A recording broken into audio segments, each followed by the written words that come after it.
भाई इंडिया के लिए एक ऐसी मोटरसाइकिल आ रही है जो कि जावा लेके आ रही है। किसके कंपटीशन में? रॉयल इनफील्ड और ट्राइम के, जो कि इस सेगमेंट में छा रखी है इंडिया में।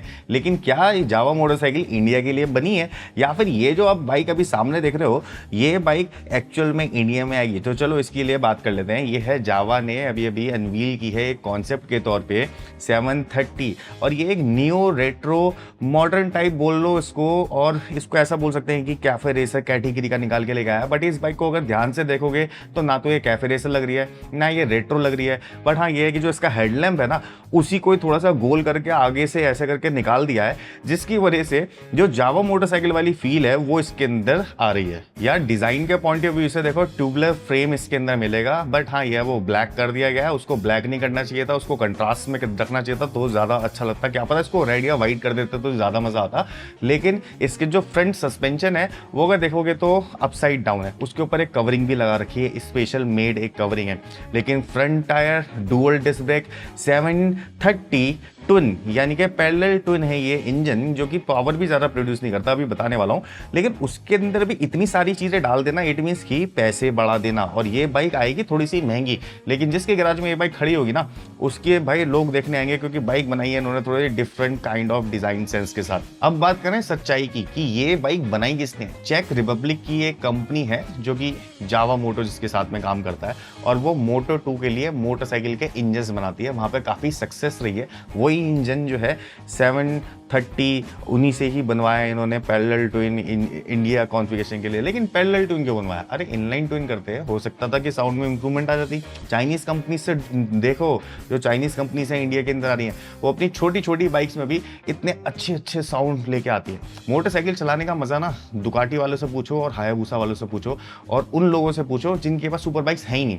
वो कहते हैं कि यार हमें इनलाइन 4 का साउंड ज़्यादा पसंद है, बजाय हमारे पास L4 हो या फिर L2 हो इंजन, या पैरेलल की सीरीज के अंदर इंजन हो उसमें खट खट खट खट खट गुड। और जो वैसे वाले इंजन होते हैं इनलाइन सीरीज के, उसके अंदर साउंड आता है जूम, मजा आता है उसके अंदर। हो सकता है कि कंपनी को इसके बारे में भी सोचना पड़े। ओवरऑल ये इंजन निकाल देगा 75 की हॉर्स पावर बस, और वो भी 8200 RPM पर जाके। ये पावर ज्यादा तो नहीं है, लेकिन इस कैटेगरी बाइक अगर ये आती है 4 लाख रुपए के आसपास की तो मेरे को लगता है कि ये छा जाएगी। 68 Nm ऑफ टॉर्क निकालेगी ये एट 7100 RPM पर। अब 68 इतनी भारी मशीन, उसके ऊपर एक इंसान भी बैठा हुआ है, तो यहाँ पे ज़्यादा वैल्यू तो नहीं है। लेकिन हाँ ये कि मिड साइज वाली मोटरसाइकिल बन के रह जाएगी, जिसके अंदर एक मिड पावर कॉन्सेप्ट दिया हुआ है। मिड साइज है, वेट थोड़ा सा ज़्यादा है, उसके बाद में राइडर का भी वेट है, लेकिन दिखने में बाइक जो है वो काफ़ी खूबसूरत है। लेकिन एक एडवांटेज ये मोटरसाइकिल हमें दे देगी कि ये 200 प्लस यानी कि 205 किलोमीटर पर आर की स्पीड से चल सकती है। बट उसके लिए इसको चाहिए लंबा रास्ता, छोटे मोटे रास्तों में ज़्यादा तेज नहीं उठेगी। इसलिए कहते हैं कि जब भी आप कोई एक बाइक लेना तो उसकी ये कॉन्फ़िगरेशन जरूर देखो कि उसमें टॉर्क कितना और हॉर्स पावर कितनी है।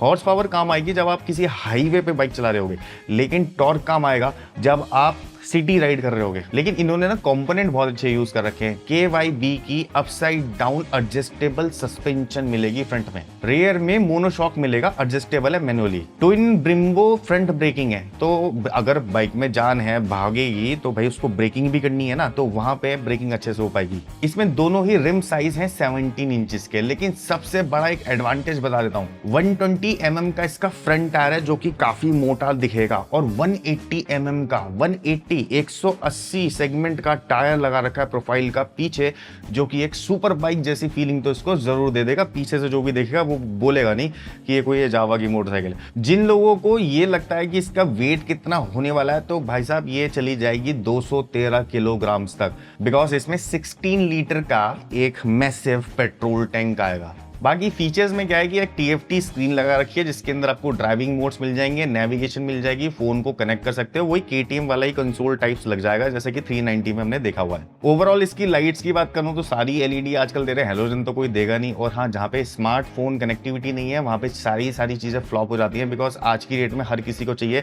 कि मैं फोन बार बार जेब से ना निकालूं, मेरा जो सारा है कॉलिंग वॉलिंग SMS वगैरह वो सब का सब मेरा स्क्रीन पर दिख जाए। इसको बोलते हैं फोन मिररिंग। अगर ये कंपनीज दे सकती हैं तो बढ़िया है। सबसे बढ़िया इसलिए मुझे ये बात लगती है, ये जो जावा प्लेटफॉर्म लेके आ रहा ना, ये ग्लोबल प्लेटफॉर्म बन सकता है, बिकॉज इसी प्लेटफॉर्म पे ये लो एंड बाइक और हाई एंड बाइक दोनों को डिजाइन कर सकते हैं, जिसमें कि रेट्रो वर्जन बाइक भी बन सकती है, रेसर वर्जन बाइक भी बन सकती है, और इसके अंदर टूरर मोटरसाइकिल्स भी आ सकती हैं। देखो ये तो बात हमने करी थी 730 ट्विन की, लेकिन अब यहाँ पे ये भी रूमर्स हैं जो कि मीडिया हाउसेस से आ रही है कि 1000 सीसी की बाइक भी लेके आएगा जावा इंडिया में। अब इंडिया में कितनी बिकेंगी, क्योंकि उनकी एग्जिस्टिंग मोटरसाइकिल तो कोई खरीद नहीं रहा। अब चलो दिल तोड़ देते हैं सारे लोगों का कि क्या ये जावा इंडिया के लिए डेवलप कर रहा है, तो नहीं, इंडिया के लिए डेवलप नहीं कर रहा, बिकॉज जावा को खुद ब खुद पता है कि इंडिया में उसकी शायद इतनी बड़ी मार्केट नहीं है जहाँ पे कि वो ये 730 और 1000 सीसी का पैरेलल ट्विन इंजन बेच सके। और इस प्राइस पॉइंट पे ज़्यादातर मोटरसाइकिल्स जो होंगी इनकी वो यूरोपियन मार्केट के लिए बनाई जाएंगी, यूरोपियन मार्केट में बेची जाएंगी, क्योंकि वहाँ पे चीज़ का पैसा मिल जाता है। लेकिन इंडिया में कावासाकी, सुजुकी ने ही सारे प्रोग्राम घेर रखे हैं, या फिर कुछ हद तक केटीएम ने, और हाँ ट्राइम भी है बीच में, लेकिन रॉयल एनफील्ड का मुकाबला थोड़ा ना कर सकते हो भाई, वो तो पता नहीं कब से चलती आ रही है। अगर ये ज़्यादा सीसी ज़्यादा पावर की बाइक लेके आते हैं तो महंगी बाइक हो जाएंगी, फिर उसमें इंसान जो भी बायर होगा वो कावासाकी की तरफ, सुजुकी की तरफ जाएगा। वैसे मोस्टली लोग कावासाकी की तरफ ही जाते हैं। लेकिन अगर ये लेके आते हैं रॉयल एनफील्ड की कैटेगरी से थोड़ी सी ऊपर, तो लोग ट्राइम की तरफ जा सकते हैं। लेकिन अगर ये लेके आते हैं कि 650 के बराबर की हमने 4-1 लाख रुपए की बाइक बना दी, या केटीएम के बराबर की, तो वहाँ पे जीत सकते हैं ये। अब आप बताओ कि ये जावा की 730 मोटरसाइकिल आप इंडिया में देखना चाहोगे, और अगर देखना चाहोगे और अगर इन्होंने ये 6 लाख रुपए की निकाली तो क्या खरीदोगे? क्योंकि मेरे को लगता है कि ये 6 लाख रुपए के आसपास की जाएगी। अगर 6 लाख रुपए की मोटरसाइकिल आपको ऐसी मिले और आपका मन करे कि हाँ भाई मैं खरीद लूँ, फाइनेंस भी प्रोग्राम अच्छा हो इनके साथ में, आफ्टर सेल सर्विस तो आपको पता ही है कैसी है, लेकिन हाँ पार्ट्स भी सस्ते ये दे दें इंडिया के हिसाब से, इंडियन स्पेसिफिक मोटरसाइकिल बना दे, और लेकिन उसके अंदर वो ना होनी चाहिए जैसे अभी इनकी एग्जिस्टिंग मोटरसाइकिल में ना बहुत ज़्यादा शोर आता है, इंजन का ऐसा लगता है कि जैसे इंजन के अंदर कोई लोहे की चीज़ टूट के गिर गई और वो खटखट खटखट खटखट खटखट कर रही है। वो सारी की सारी चीज़ें ना करे जावा अब अपने मॉडल्स में। हमारी तो बस यही उसके लिए एक छोटी सी रिक्वेस्ट है, रिफाइन इंजन लेके आओ, बिल्कुल ऐसे इंजन लेके आओ कि स्टार्ट हो तो पता भी ना चले, साउंड आए तो सिर्फ इंजन से ना आए, एग्जॉस्ट से साउंड आना चाहिए। वही एक असली मोटरसाइकिल की पहचान होती है, और वही एक असली राइडर को पसंद भी आती है। नेक्स्ट वीडियो बताओ आप कौन से टॉपिक पे देखना चाहोगे, उसके ऊपर एक मैं वीडियो बनाता हूँ। नेक्स्ट वीडियो मिलते हैं, तब तक के लिए आप प्लीज सब्सक्राइब कर लीजिए। Bye bye.